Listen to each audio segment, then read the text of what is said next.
On this episode of Travelogue, we'll be heading south to one of China's richest and most booming cities, Shenzhen. We'll be seeing what the city has to offer, and then heading to the OCT East for some theme park madness.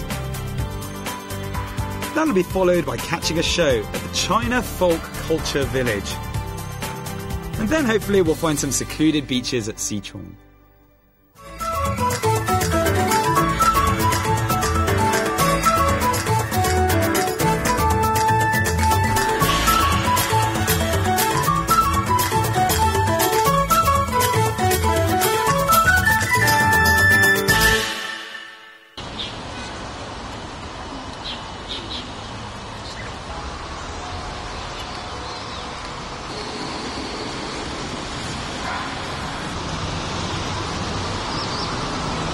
Hi, I'm Mark Edwards. Welcome to Travelogue and welcome to Shenzhen. Shenzhen is arguably China's #1 most upwardly mobile city, and that's after being granted special economic status. For many people, however, it's seen merely as a gateway into Hong Kong. But on our trip, we're hopefully going to show you that there's a lot more to Shenzhen than you might have previously thought. From a poor fishing village to China's richest city in just 20 years, Shenzhen is a master of transformation and a blueprint for many of China's growing cities. The city has ridden the wave of economic boom with aplomb, thanks in no small part to becoming a special economic zone in 1980. With a population of around 10 million people, the city draws a mixture of businessmen, investors and workers from all over the country, all trying to find a place in China's economic miracle. Shenzhen is one of China's major financial centres, home to the Shenzhen Stock Exchange, as well as the headquarters of numerous high-tech companies.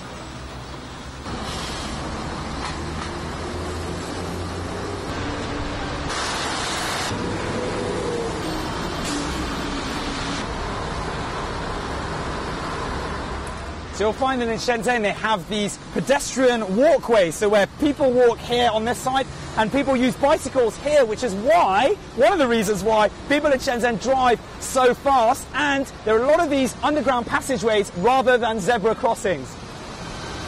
Shenzhen's roads are arguably faster and more furious than any other Chinese city. Big main roads are where zebra crossings are far and few between, replaced instead by underground walkways. But it's not just the cars that move fast here. The pace of growth is almost unheard of.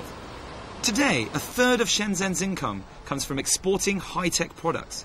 And they say that maybe half the world's watches are made in town. Despite its booming economy, Shenzhen is still trying to rid itself of its tag as the gateway to Hong Kong. It's a hard one to shake off, given its proximity to Hong Kong. But gradually, Shenzhen is creating its own independent brand name.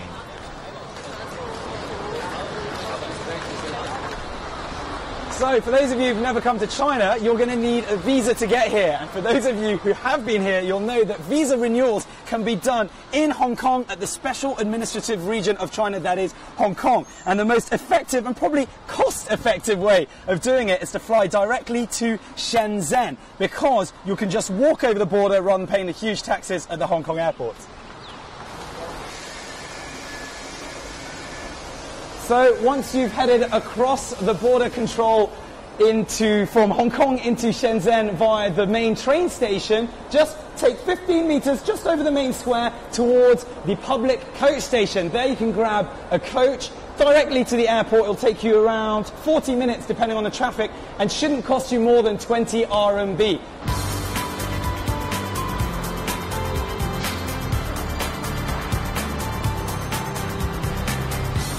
The good news is that the Shenzhen-Hong Kong paths have become more accessible at all times of the day.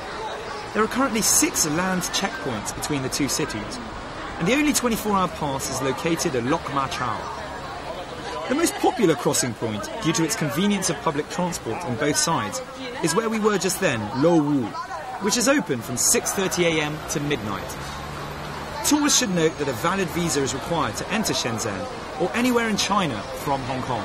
So as long as you've got the right permits and or passport, it's relatively easy to head from Shenzhen into Hong Kong to party it up. I'm at Huanggang, which is the only 24-hour passageway. There are a few others as well, 3 others, one of which is at Lowu, and Lowu is probably the most efficient one because from there you can just walk over the other side and take a subway directly into Hong Kong city centre.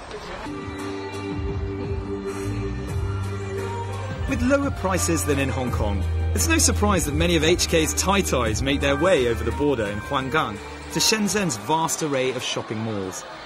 It's a shopper's paradise.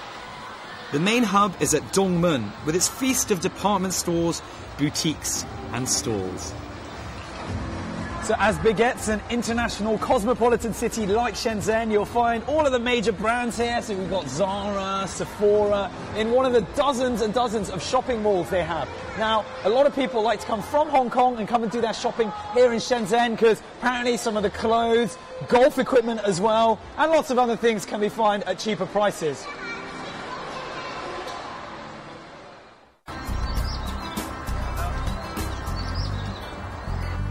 Hey birds. However, as we all know, shopping is a gift for half of us and a burden for the other half. But we can all agree that a romantic stroll makes everyone happy, especially in surroundings like the Mangrove Nature Reserve. Located in Shenzhen Bay on the west side of the city, it's a state-level bird sanctuary as well as a habitat and rest site for migratory birds along the East Asia-Australasia flyway. Apparently, there are around 180 kinds of birds here, and over 20 are rare species under national and international protection. So I've headed down to the Mangrove Nature Reserve, which is just off the Binghai Highway, and it's a lovely place to come at the weekends where you can get some sea breeze and just stroll around. And for those of you who are into that, there's some great bird watching spots along here. I'm more into people watching, so I'm going to head this way. It's hard to imagine this peaceful haven is just a stone's throw away from the city centre, hence the crowds on the weekends. It's a hotspot for couples and families who all gather here to stroll and picnic. Interestingly, the Mangrove Nature Reserve is the smallest of China's state-level nature reserve areas, and the bird watching, if that's your thing, really is legendary.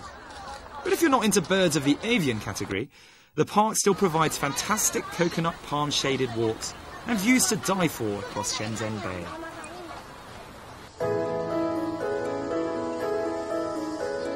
And if you still haven't had your fill of fantastic views, then head over to Sichuan. It's a scenic spot in the Longgang district of Shenzhen, located in the southern part of the Dapeng Peninsula and facing the South China Sea. Isolated beaches and great hiking trails are the catch here. So we've headed over to get a view of Sichuan, one of Shenzhen's newest and most up-and-coming beach and mountain resorts. There's plenty of hiking trails behind. We've also got one of Shenzhen's cleanest beaches because it's an hour and a half east of the city, so not too much industry around here. 4 kilometres of lovely sand. Check it out.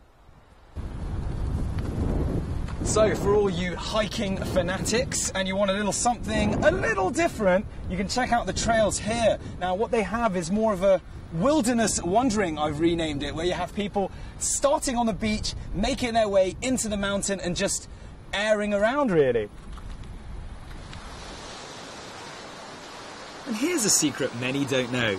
Shenzhen has some of China's best beaches, many of which are untouched stretches of the national park.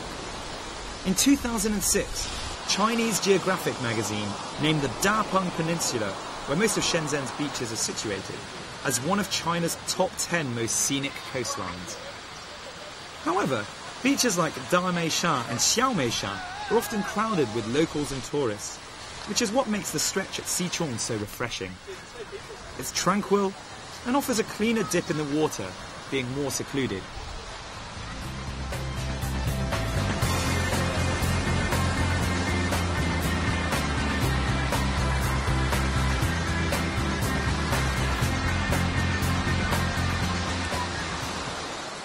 So just to explain the weather a little bit in Shenzhen, it's funny, it can rain really heavily for about 20 minutes and then as you can see, the sun can come out and you can go tanning for a couple of hours, so be ready for both.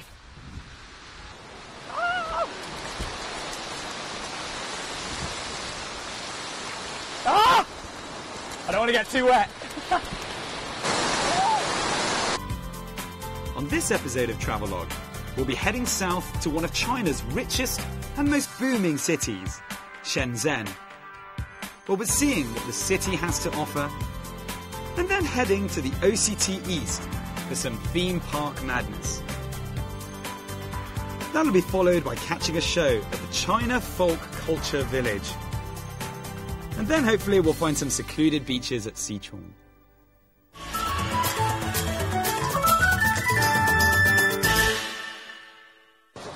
Possibly an odd thing to be renowned for considering its economic fame, but Shenzhen in times gone by was better known amongst domestic tourists for high-quality theme parks. Oh yes, it's theme park time. So got my ticket at the OCT East. It costs 150 kwai for 1 day or 220 kwai for 2 days, and you can come in and out as you please. Let's go inside and have a look. Set over 9 square kilometres of lush green hills and freshwater lakes, the OCT East Eco Resort is just 30 kilometres from the Shenzhen city centre. It's also much more than just a theme park. It's an all-encompassing life experience, a fairground of rides, culture, sport and food. So I managed to pick up my pretty funky raincoat, check it. 10 kwai, I guess it's a bit of a bargain. It's still raining, hopefully the weather will clear up in the next hour or so. A lot of the themes are water-based, so we've got water on the outside, water on the inside. Let's enjoy. Centred around the 5-star Interlaken Hotel and Village, OCT East, which stands for Overseas Chinese Town, is a combination of 2 theme parks, 3 scenic towns, 4 resort hotels, 2 18-hole golf courses, a temple and much, much more. The Eco Valley section, which includes theme rides, a winemaking and beer brewing experience, an aqua show and China's largest seashore waterfall, is open from 9:30 a.m. to 6:30 p.m. Rubbing mosquito repellent, or no, to stop the itching. To stop the itching. Yes.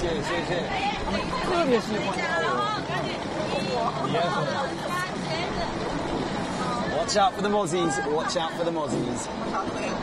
So there are 2 ways of getting up the hill. This backward carriage up here, if not the gondolas and the cable cars on the left. I do prefer the outdoors this way.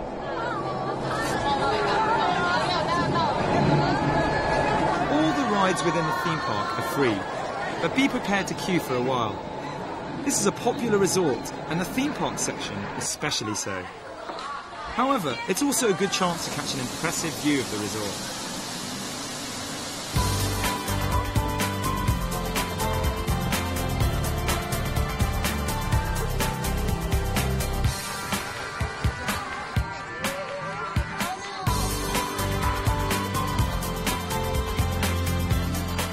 The best time to visit Shenzhen is October to December, when the weather is pleasantly cool. At other times of the year, be equipped for a mix of sunshine, heavy downpours and fog. You can probably hear the screams behind me. Now once you get to the top of the hill,